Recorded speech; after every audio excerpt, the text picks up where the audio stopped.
he might have even let me know that Dexter might be coming back, and I was super stoked. I mean, I'm a big fan of the original series, and he did the original series as well. So Okay. he and the showrunner and the writer are all very tight, also with Michael C. Hall. So they talked about bringing that back, and then the classic question was, how are we telling the story of where he is? And now it's in upstate New York, so to speak, although we shot in Massachusetts, as opposed to Miami. And so it was a interesting challenge, because the first question sort of I had was, how does this feel different, or do we have any freedom to sort of change from the original show, which was 10 years prior, I think. So lots changed, but and we brought a lot to the table, just in terms of the visual design and the look, and a lot of conversations about color tone and what it meant for this story, and how to change it. So that was one of the interesting parts for me, was like, okay, we have freedom to like redefine what this is. I mean, I guess the change of scenery or location really kind of opens yourself up to that, because it makes that transition a little better. Totally. Okay. Yeah. That's awesome. Yeah. What were some of the challenges of doing that series? and I only know some of them, but I wasn't there for the whole season. But like, I was brought in easy, because I think my first couple of weeks were when you were out in Shelburne Falls, and my job was to ride around on my scooter and make sure all the Christmas lights were plugged in. I was on one side of a river by myself, and I was babysitting. The rig and crew did a fantastic job getting everything all set together, and I was just like, oh, this one's on, this one's on, this one's on. All right, let me know when you need me on my scooter again. But I heard all these horror stories of the mud pits, and it's I think people kind of if they get used to filming in a city, they don't really understand what, working in Alaska is its own set of challenge. Working in the mountains in West Virginia, its own set of challenges. But New York City, it's like you get your 48-foot trailer and a stake bed to if you're going to a smaller space. But Boston's got a 48-foot trailer and a little 20-foot, and then a stake bed, and then so it's like, can you just talk about what it's like being in the woods for a major production? Totally. I mean, I love it, because again, for me, it's like kind of my comfort zone. It was like venison all over again. Yeah, totally, exactly. I was like, I've done this. There was a deer. It was CG, but it was a kind of a great challenge. Again, I was more interested in that than anything. It was just that we were shooting winter for winter, and they chose that part of Massachusetts, I guess, because it had the highest snowfall or the coldest winters. And so we shot, we block scheduled, cross-bordered everything, so that we were prioritizing the snow. So we would shoot 10 episodes and take all the winter stuff and shoot it all together, all the exteriors. And so it was a kind of interesting challenge in that way too, just being like, okay, today's the finale where he gets killed, and it's winter, and then this is episode 1, and in the same day, and it's trying to kind of ping pong ourselves into the future, but also for the actors too. I mean, incredibly challenging to try and do this vast span of things. By the way, he's not killed, because they have admitted that he didn't get killed in the finale episode. Spoilers. And he's coming back. No, it's out, so I haven't spoiled too bad.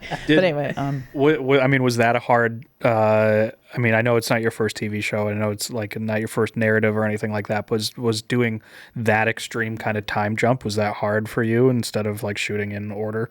It was, yeah. I mean, Marcos was an amazing partner with that. He had it all in his head, and he had it all very intricately planned, and so it helped us figure out that, because it was certainly a concern. It was just trying to track the continuity throughout.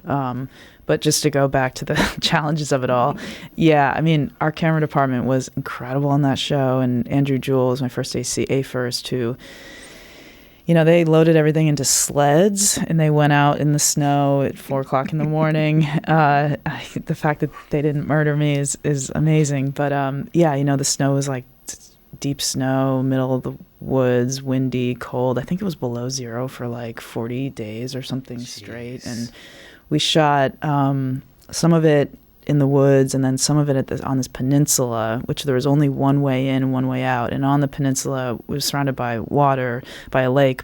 We built a cabin that we later burned to the ground.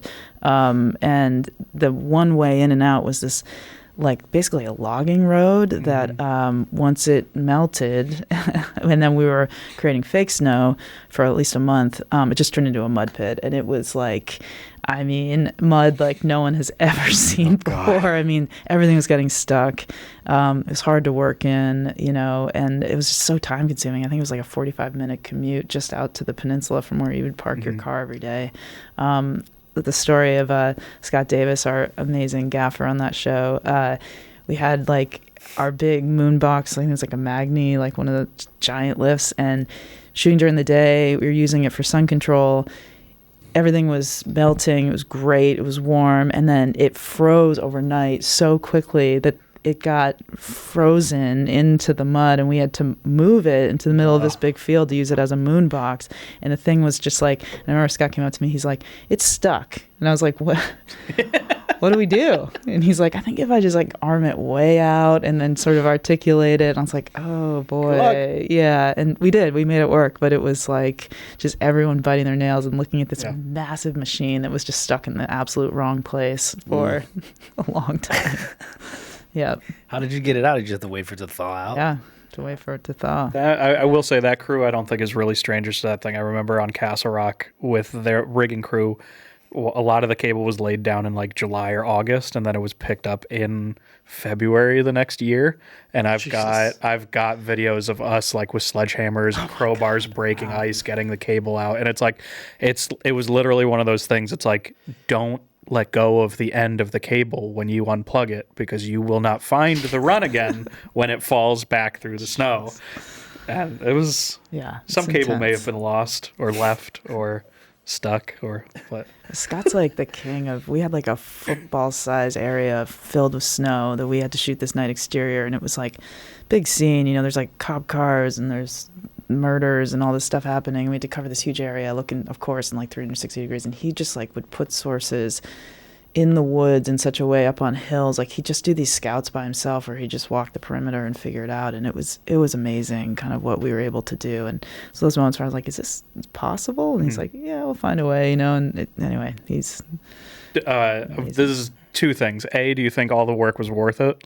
Absolutely. Like, what's kind of like the payoff for that kind of struggle?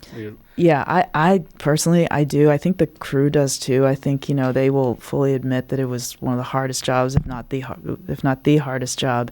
But I think it's worth it. I mean, it all ended up on screen. Like, you see that, and it's like, if we had blown snow or, you know, sort of compromised something visually, it wouldn't have ended up in the same way. I mean, you feel the cold. Like Michael, even, you know, Michael C. Hall running through the snow. He's running in like 2 foot deep snow, and you feel his breath and his fatigue and all of that. And I think it is worth it. I think that's the way that you make that feel as real as you can, you know.